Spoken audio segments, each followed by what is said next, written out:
우리 7장 13절 14절 다 같이 한번 읽겠습니다.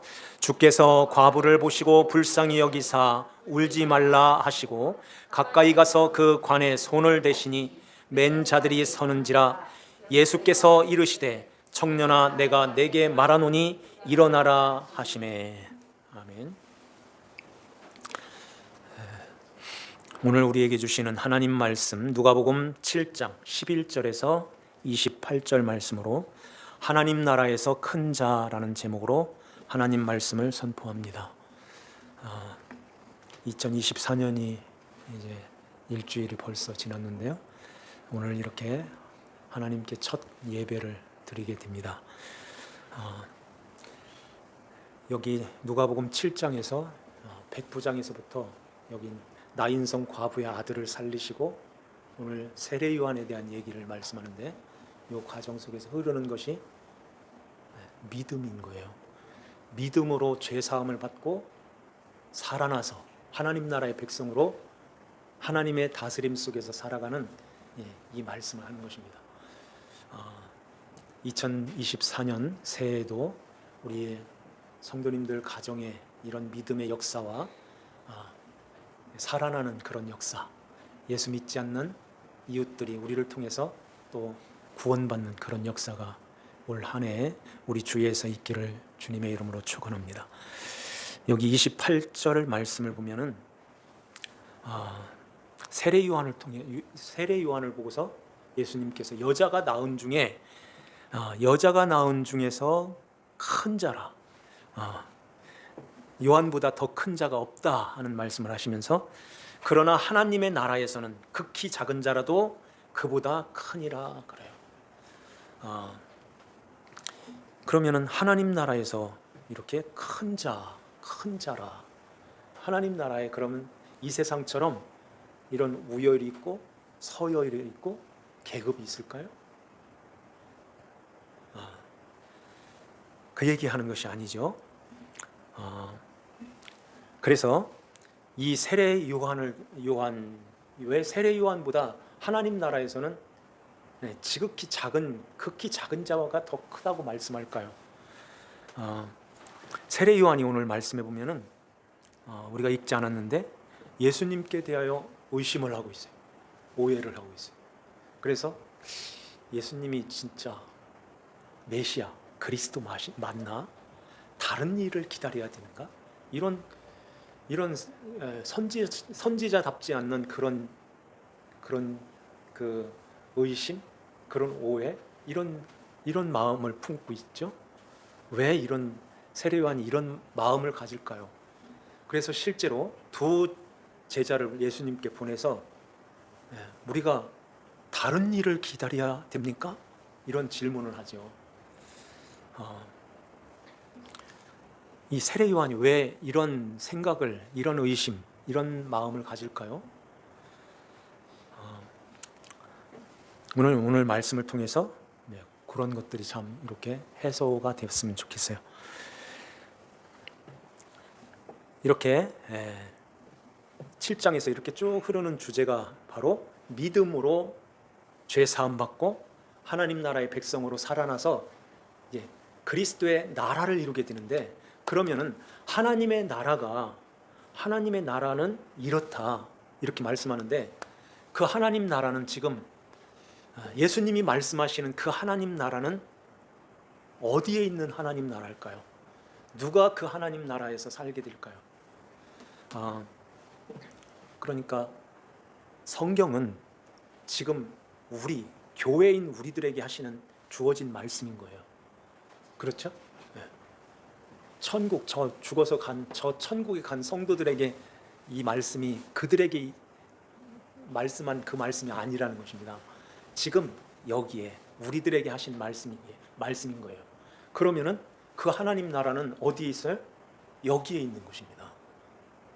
여기 있다 저기 있다 할 것이 아니라 너희 안에 있다. 예수님이 그 말씀하시잖아요. 우리 안에. 그러면은 이 말씀이 우리에게 하시는 말씀인 거예요.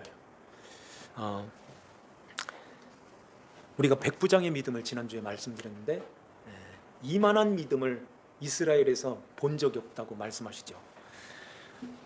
그러면은 이런 믿음을 가진 자가 하나님 나라의 백성으로 이렇게 다시 살게 된다는 것을 나인성 과부의 아들을 살리는 가운데서 우리에게 그것을 보여주는 것입니다. 나인성 과부의 아들이 죽었죠. 예수님이 죽은 자를 살리신 기적이 3번 나오는데 야이로의 딸 12살 된 딸을 살려요. 그리고 나사로를 살리죠. 그리고 여기에 나오는 나인성 과부의 아들이 살아나요. 상여가 이렇게 나왔던 것 같아요. 지금도 이제 상여는 없어졌고 관을 직접 들고선 이제 관을 가지고서 나오는데 예수님께서 그것을 보시고 보니까 뒤에서 처절하게 가슴을 찢으면서 애통하며 비통하여 울고 울음에 지쳐가지고선 걸음도 잘 못 걸었을 것 같아요. 아들이 죽었는데 성경에 독자라고 그래요. 하나밖에 없는 아들인 것입니다. 이 아들이 눈에 넣어도 아프지 않는 그 아들이 먼저 간 것입니다. 이것은 이 세상에 하나님을 떠난 모든 사람들이 겪어야 되는 그러한 고통, 아픔인 거예요. 그 고통, 아픔이 우리들에게도 주어지게 된다는 것입니다. 고난은 그 과부나 우리나 누구나 질량이 같다고 하죠. 모두가 다 고난이 없는 평탄한 그런 사람을, 그렇게 사는 사람은 아무도 없어요. 저 회장 아들은 저렇게 돈이 많은데 고난이 없겠지. 그렇지 않아요. 그 사람들도 너무너무 바빠가지고 차에 쪼그리고 김밥 먹고 있다는 얘기를 들었어요. 하루에 1,000만 원 이상 써도 다 못 쓰고 가는 그런 사람들인데 그렇게 산다는 거예요. 너무 바빠서.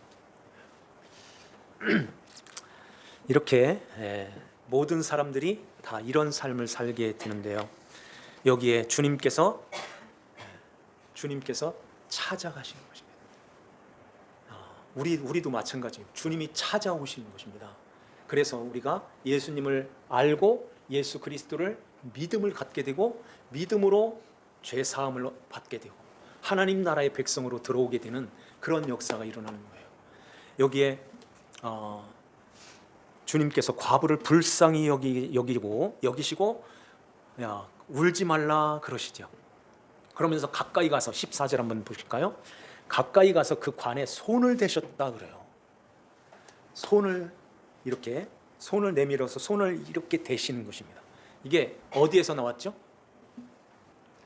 나병 환자에게서 우리가 봤죠. 나병 환자에게 주님이 찾아가셔서 손을 대시며 깨끗함을 받으라 그러죠. 손을 대셨다 하는 말씀하세요. 이게 손을 대신다는 말은, 손을 댄다는 것은 소속됐다는 뜻이 있어요. 관계가 되었다는 뜻이에요. 이게 어디서 왔냐면은 불을 켰다, 불을 피웠다, 이 말에서 유래가 된 말씀인 것입니다. 주님께서 우리에게 찾아오셔서 불을 켜는 거예요. 주님이 우리에게 찾아오셔서 너는 내 거야 하고 내 안에 소속을 시켜주는 것입니다. 하나님 나라의 백성으로 소속이 되는 거예요. 하나님 예수 그리스도와 아버지 하나님과 관계가 되었다는 것입니다. 어떤 관계일까요? 아버지와 아들의 관계, 딸의 관계가 되었다는 것입니다. 예수 그리스도 신랑과 신부인 교회인 우리가 이렇게 관계가 되어졌다는 거예요. 이게 손을 대는 요 장면인 것입니다. 관에 손을 딱 이렇게 대시니 그들이 멈춰 섰죠. 이게 되니까 소속이 되는 거예요. 내가 너의 죽음을 내가 담당하고 너는 살아, 이렇게 되는 거죠. 그 나병 환자에게도 손을 댈 때에 너의 더러운 그 부정한 것이 내가 담당할 거고 나의 깨끗함을 받아, 이렇게 말씀하는 것입니다. 이처럼 이렇게 우리에게도 찾아오셔서 손을 대시는 거예요. 소속시켜 준다는 것입니다. 하나님 나라의 백성으로 맞아주시는 것입니다. 이렇게 해야 구원이 일어나는 거예요. 이렇게 할 때에 우리 안에서 믿음이, 이게 성냥불을 팍 켜듯이 스팍 켜고 이게 일어나는 것입니다. 불이 피어지는 거예요. 주님이 찾아오시는 것입니다. 그런데요, 여기에 17장 11절 한번 보실까요? 예수님께서 나인성이라는 성으로 들어가실새 제자와 많은 무리가 동행하더니 그래요. 성경에 이 제자와 많은 무리, 이것을 구분을 하는데 많은 무리들이 이렇게 나오는데요. 그 많은 무리들이 예수님이 이 청년에게 죽었던 이 청년을 일어나라 그러죠. 그러니까 이 청년이 관에서 불끈 일어나 살아서 말을 하였다 그래요. 자, 한번 볼까요? 15절 말씀에 다 같이 한번 읽겠습니다. 죽었던 자가 일어나 앉고 말도 하거늘 예수께서 그를 어머니에게 주시니. 죽었던 자가 일어나서 앉아서 말도 하게 했다는 거예요. 이 말은 어떤 말일까요? 방언을 하는 거예요. 방언. 왜 방언일까? 못 알아듣는 말을 하는 것입니다. 누가 못 알아들어요? 저 세상 사람들. 세상 사람들이 알지 못하는 그 방언, 그 하나님 나라의 말을 하게 되는 것입니다. 그냥 성경은 그냥 엄마 이런 차원이 아닌 거예요. 말을 했다는 말, 이 기록을 하는 것은 특별한 이유가 있는 것입니다. 이제는 세상에 속해 있는 네가 아니라 나에게 속해 있고 하나님 나라에 소속됐다. 그렇기 때문에 너는 하나님 나라의 말을 하게 돼 하는 것입니다. 우리가 예수를 믿고 하나님 자녀가 됐을 때 말이 바뀌어지죠. 나도 모르는 사이에 욕이 사라지고 저주하고 험담하는 이런 것들이 나도 모르게 사라지는 거예요. 그러면서 우리 안에 죽이는 말이 아니라 살리는 말, 하나님 나라의 말을 하게 되는 것입니다. 그 말이 바뀌어진 것이 보여졌나요? 느껴졌나요? 하나님 자녀의 증거인 거예요. 이렇게 이런 기적을 체험한 그 무리들, 많은 그 무리들이 동행하였다고 하는데 이들이 그 광경을 보고선 예수님을 어떻게 봤을까요? 자, 16절 말씀 한번 다 같이 읽습니다. 모든 사람이 두려워하며 하나님께 영광을 돌려 이르되 큰 선지자가 우리 가운데 일어나셨다 하고 또 하나님께서 자기 백성을 돌보셨다 하더라. 예수 그리스도, 예수님을 이렇게 보게 되는 거예요. 큰 선지자가 나타났다. 선지자, 물론 하나님께서 이렇게 기름 부은 그리스도 선지자죠. 제사장이요, 왕이요, 그분은 하나님의 아들이신 것입니다. 하나님의 아들로 봐야 되는데 큰 선지자가 나타났다. 자기의 백성들을 돌보시기 위해서. 그러면은 이 무리들이 누구라는 말이에요? 자기 백성, 하나님, 그 선지자, 하나님의 백성이라는 거예요, 자기들이. 그런데 하나님 나라의 백성이 되려면은 예수 그리스도를 믿음으로, 하나님의 아들로 믿음으로 하나님 앞에 들어오는 것입니다. 지난주에 말씀드렸죠. 백부장에게 그 이만한 믿음, 이처럼 큰 믿음이라는 뜻이라고 했죠. 이처럼 큰 믿음을 가진 자들을 내가 이스라엘에서는 만나보지 못하였다고 그러죠. 그러면은 백부장의 그 믿음이 어떤 믿음이에요? 내 지붕 밑으로 오시는 것을 나는 감당하지 못하겠습니다. 이렇게 말했죠. 집에 들어오시는 것을, 그 집은 지붕이라는 뜻이라고 했어요. 집에 오시는 것을 감당하지 못한다는 말은 헤로당도 두려워서 이런 누추한 곳인데 헤로당 위에 계신 만왕의 왕이신 하나님의 아들이라는 거예요. 예수님이 하나님의 아들이신 그 왕이 어떻게 이 누추한 이 지붕 밑으로 들어오셔? 감당하지 못하는 것입니다. 자기도 직접 나가서 예수님을 대하지를 못하는, 나도 직접 예수님을 뵙기를 감당하지 못하겠습니다. 이것은 예수님이 누구신가를 그건 분명하게 알았다는 거예요. 그리고 그 앞에서 납작 엎드리는 그런 모습인 것입니다. 이게 믿음인 거예요. 예수님이 누구신가를 알고 그 앞에 자신의 존재, 자신이 누군가를 알고서 이렇게 엎드리는 이것이 믿음인 것입니다. 그래서 이스라엘에는 이렇게 말하는 사람을 못 봤어. 유대인의 장로들은 뭐라고 그러죠? 오셔가지고 백부장의 그 하인을 고쳐주심이 마땅합니다. 왜냐하면 이 백부장은 이렇게 큰 일을 했습니다. 이 업적을 남겼습니다. 이 동네에다가 우리 이 지역에 회당을 지어줬습니다. 그러니까 오셔야 됩니다. 이렇게 나오는 거예요. 이렇게 큰 일을 했으니까 해야 됩니다. 이게 주님은 믿음 아니야 하는 거예요.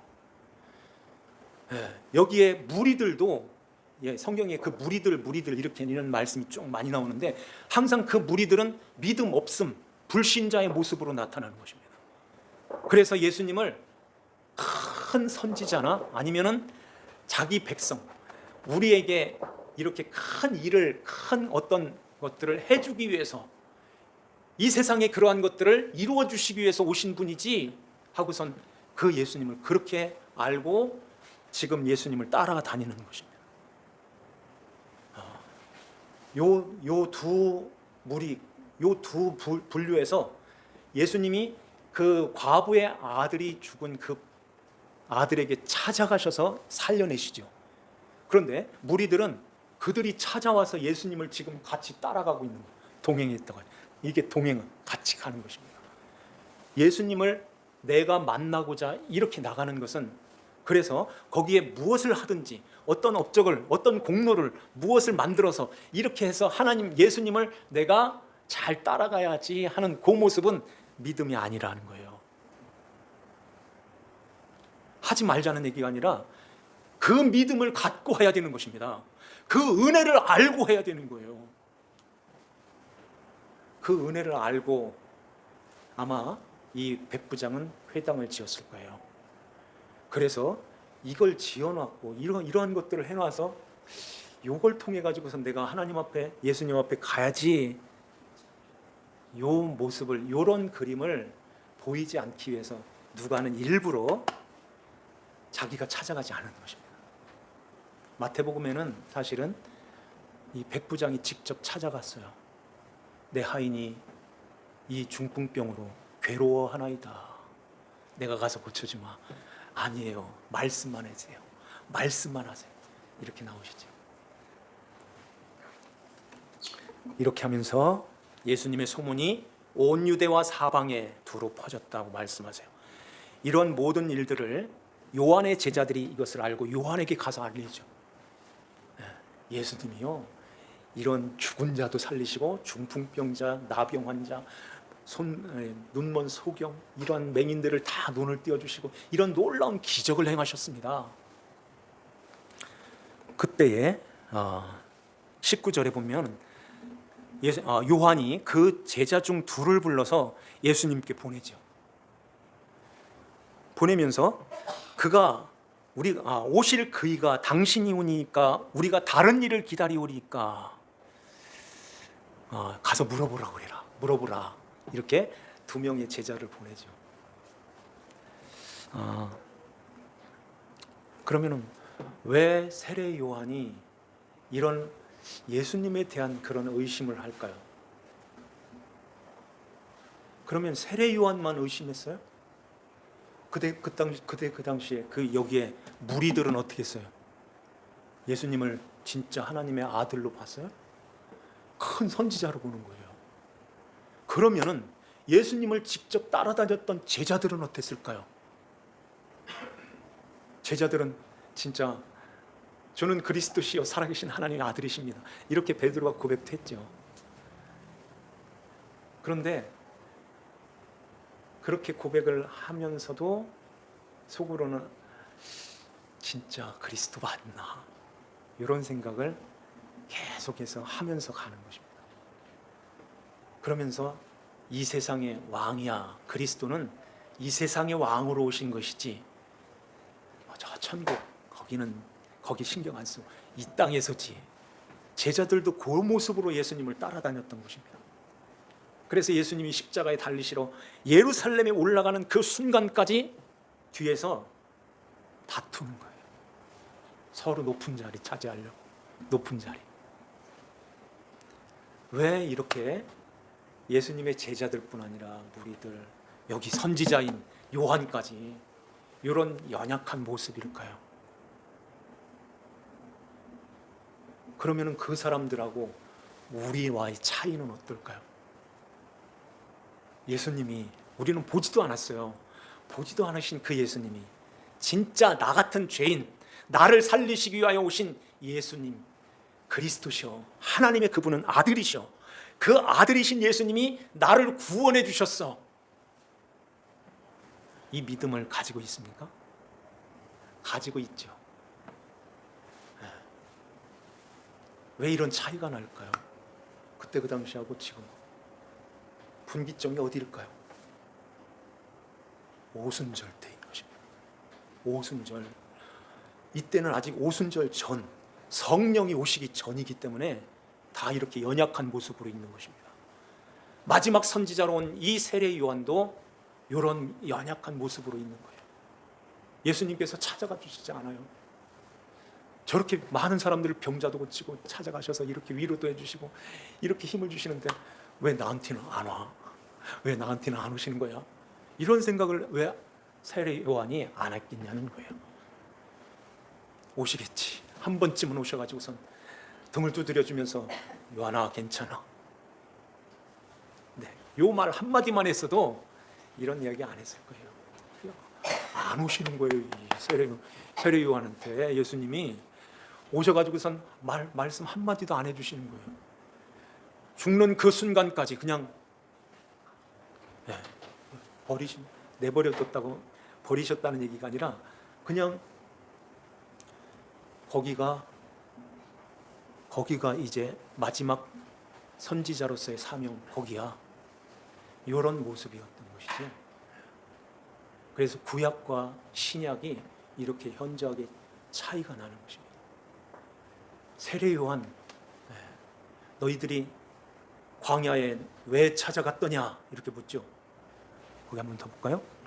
24절 한번 보시죠. 너희가 무엇을 보려고 광야에 나갔더냐? 바람에 흔들리는 갈대냐? 지금 예수님께서 요한의 제자들을 보낸 후에 무리들에게 누구에 대해서 말씀하고 있어요? 요한에 대해서 말씀하는 거예요. 요한에 대하여 말씀하시되 너희가 무엇을 보려고 광야에 나갔더냐? 바람에 흔들리는 갈대냐? 요한이 어떻다는 거예요? 바람에 흔들리는 갈대라는 거예요. 요한이 성령이 오시기 전이기 때문에 그래요. 바람에 흔들리는 갈대. 우리 오실 메시아가 당신입니까? 이런 이야기를 하는 거예요. 갈대라는 말은 잣대, 잣대라는 뜻이에요. 이렇게 재는 자, 지팡이라는 뜻도 있어요. 지팡이가 흔들리면 어떻게 되겠어요? 잣대가 늘어났다 줄어들었다 하면 어떻게 되겠어요? 그 모습이야. 그러면 너희가 무엇을 보려고 나갔더냐? 부드러운 옷을 입은 사람이냐? 보라, 화려한 옷을 입고 사치하게 지내는 자는 왕궁에 있느니라. 요한은 이렇게 살지 않았다는 것이죠. 광야에서 낙타털 옷을 입고 가죽띠를 띠고 메뚜기와 석청을 먹고 이렇게 지냈던 요한은 26절에 보면은 너희가 무엇을 보려고 나갔더냐? 선지자냐? 옳다. 그는 선지자야. 주님이 말씀하시는 거예요. 내가 너희에게 이르노니 선지자보다 훌륭한 자니라. 요한은 이제까지 왔던 그 선지자보다 더 훌륭한 선지자야. 그래서 예수님이 여자가 낳은 자 중에 요한보다 더 큰 자가 없다고 말씀하시는 거예요. 여자가 낳은 자 중에 요한보다 더 큰 자, 더 훌륭한 자가 없었어. 이제까지 있었던 선지자보다 더 훌륭한 선지자야. 왜 그럴까요? 요한은 그냥 자기가 나고 싶어서 쏙 나온 게 아닌 거예요. 이사야 선지자 때부터 이 요한을 예언을 했습니다. 그렇죠? 이사야 40장에 예언을 했어요. 이런 선지자가 나올 거야. 그 선지자는 예수님께서도 그 말씀을 들어서 27절에 보라 내가 내 사자를 내 앞에 보내노니, 그 사자가 세례 요한인 것입니다. 그가 내 앞에서 내 길을 준비하리라 한 것이 이 사람에 대한 말씀이다. 이 사람이 누구예요? 요한, 세례 요한이다. 그래서 더 큰 자라는 것입니다. 그리고 이제까지 그 선지자들은 나를 못 봤어. 나를 직접 보고 나에 대해서 이렇게 길을 예비했던 이 요한은 여자가 낳은 자 중에 가장 큰 자야. 그런데 하나님의 나라에서는 극히 작은 자도 이 세례 요한보다 더 큰 자야. 이런 말씀하시는 것입니다. 그러면 하나님 나라에서 세례 요한보다 더 크다는 말은 그 하나님 나라에 가면은 나는 높은 자리에 있고 저 세례 요한은 청소하는 사람인가? 그런 얘기가 아니죠. 아까 말씀드린 대로 그 하나님 나라는 이 땅에서, 여기에서, 우리 안에 하나님 나라를 말씀하는 것입니다. 그러면은 하나님 나라에서 큰 자, 이 말은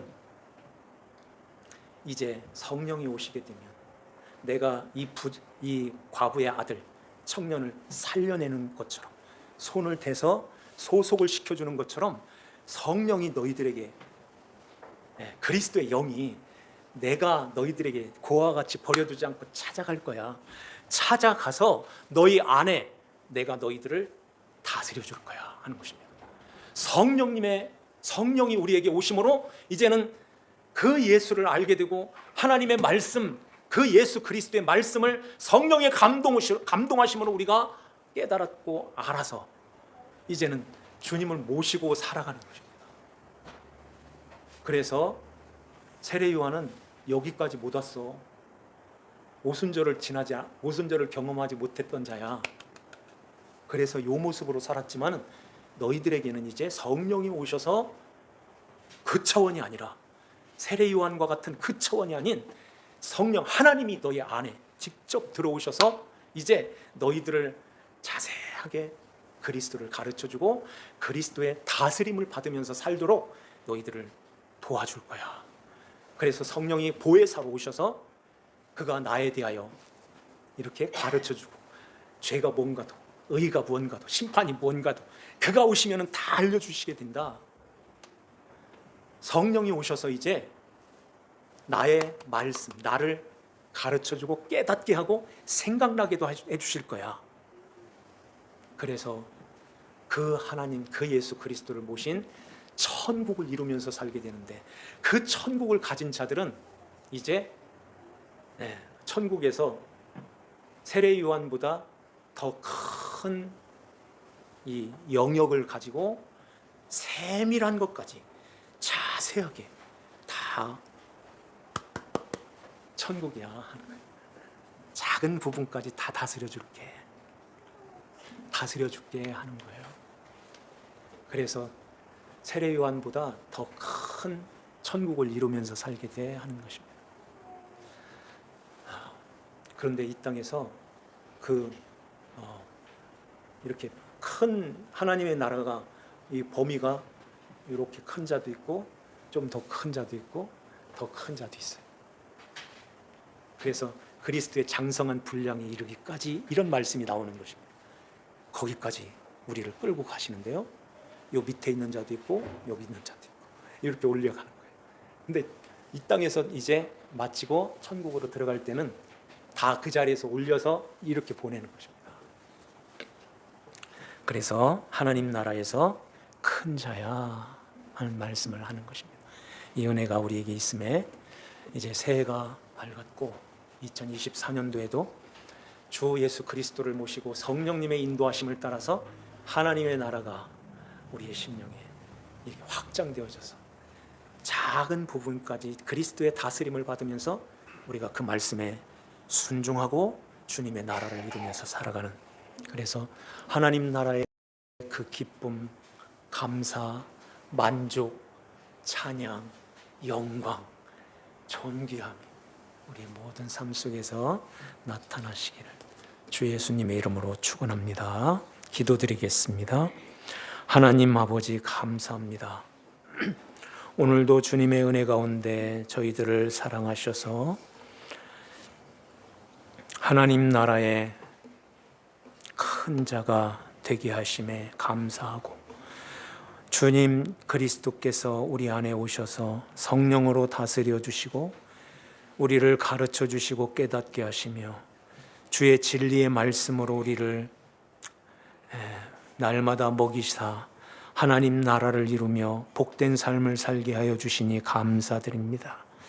아버지 하나님, 구약과 신약이 이렇게 다르게 된 것은 성령님이 오셨기에 이제는 하나님 아버지와 교통하고 성령 하나님 안에서 주님의 말씀을 우리 마음에 늘 모시고 그리스도의 다스림을 받으면서 성령님의 인도하심을 따라서 천국을 이루며 살게 하여 주셨습니다.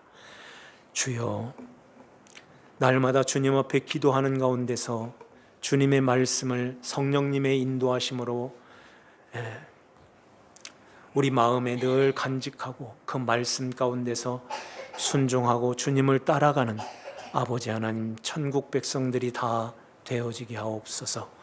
아버지 하나님께 감사와 찬송을 드리오며 저희들을 구원하신 주 예수님의 이름으로 기도하옵나이다. 아멘.